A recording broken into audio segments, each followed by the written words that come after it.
So there's going to come a point in your round of golf when you're not going to be able to reach the green with an iron, and you're going to need to hit something like a hybrid or a fairway wood to get the distance to get it up onto the green. Now there's something that nobody really tells you about how to hit these, and it's super important if you want to get that strike and get that distance, and more important, that control with these particular clubs. I'm going to explain what that is in this video. Now before I do, look, if you're new to the channel, it's one of your first videos of mine, please consider subscribing. I release lessons just like this every single week to try and help you improve your game. Plus, you never have to remember a thing. I'll always put a downloadable practice guide that you can take straight to the range in the description box below. So let's go into the small adjustments that you need to make in order to kind of strike your fairwoods and hybrids. Now, we'll start with driver first, just to show you the difference. Now, when you're setting up to driver, we create a swing circle, which in essence, when it gets to the bottom of its arc here, we try and hit upwards on the ball, all right? That's very, very important. That's what's going to give us your maximum distance with driver. So to help us hit up on the ball with driver,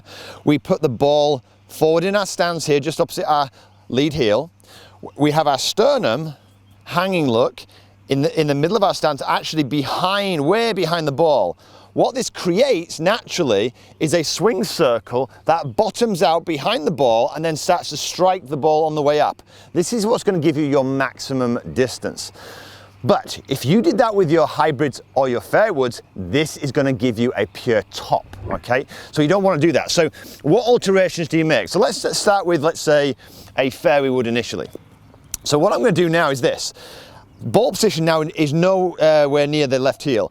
I'm actually going to leave a club and about a club and a half gap between my front foot and where the ball position should be.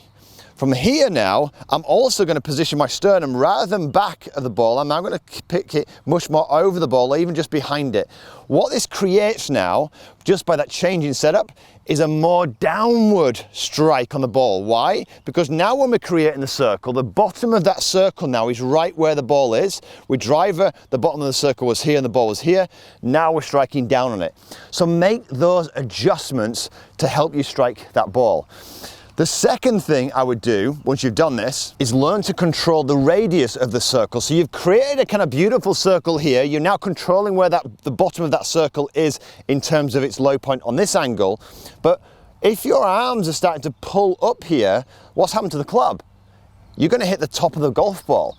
We want to make sure that our arms are extended, so we are always controlling the radius of the circle, and therefore improving the chances that you're going to be very, very consistent with the strike of this shot. So a really great drill here is simply this. I get my students to this all the time. All I want you to do is imagine making some swings where you really feel like your arms are extended out in front of you here. If you're noticing my weight's going onto my left foot here, I'm extending my arms all the way through impact here. Most players I'm seeing who are struggling with topping it, they're very static with their legs and they're very crumpled here. So just simply put your weight over onto this lead side, turn those hips, extend through impact here. Get a feeling of where that is. And then what I'd do is I'd make a few swings, just small swings initially. Just swing to here, pressing, just brushing the ground and extending through the impact area.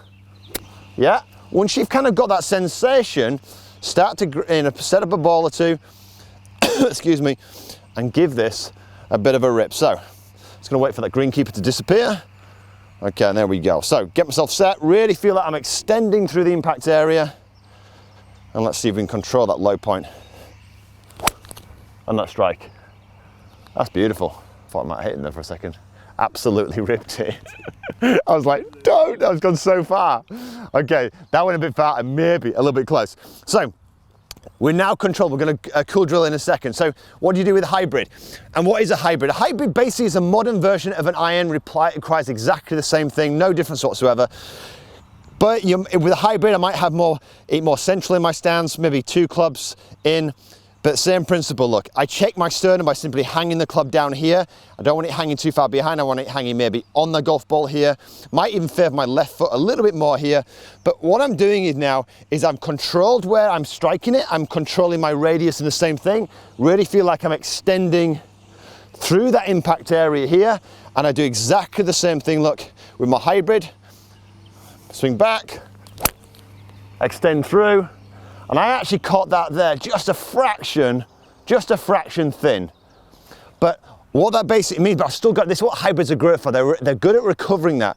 All I would do to kind of strike that a bit better would be getting more weight onto his front foot here and extend even more on the way through. Now let's get into one cool drill that you can take straight to the course.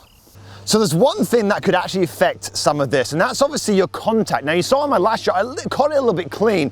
Now if I've caught it clean, I would have hit right down on the bottom part of that golf club, and I want to hit much higher in the club face. So I've put some foot powder spray, okay, and I've sprayed it over the face.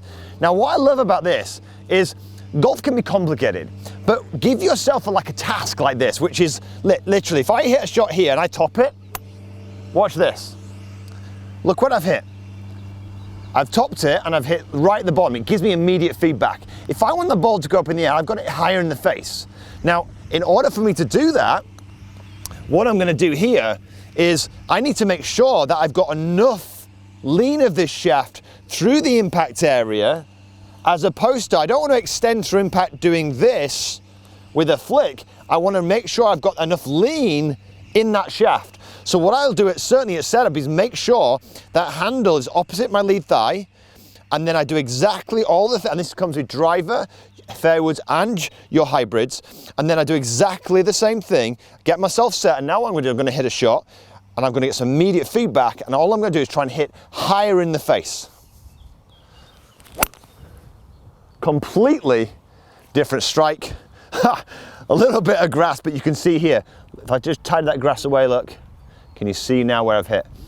Much higher in the face, beautiful launch on that kind of hybrid. Now, let's just finish off with driver, just so you see the difference. With a driver, completely different. Ball positions further forward in my stance. I now position my sternum. Look where my sternum is now relative to the ball. Further back.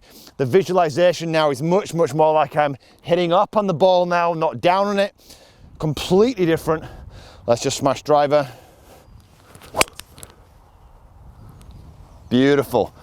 That is how you start to make those subtle adjustments with your driver, fairway wood, and hybrids. So I hope you enjoyed this video. If you did, give it a thumbs up. Remember, there's a free download practice guide in the description box below. Plus, if you want to know how to rip the driver, go and check this one out. It'll complement this video really well. But until next week, have a wonderful golfing week.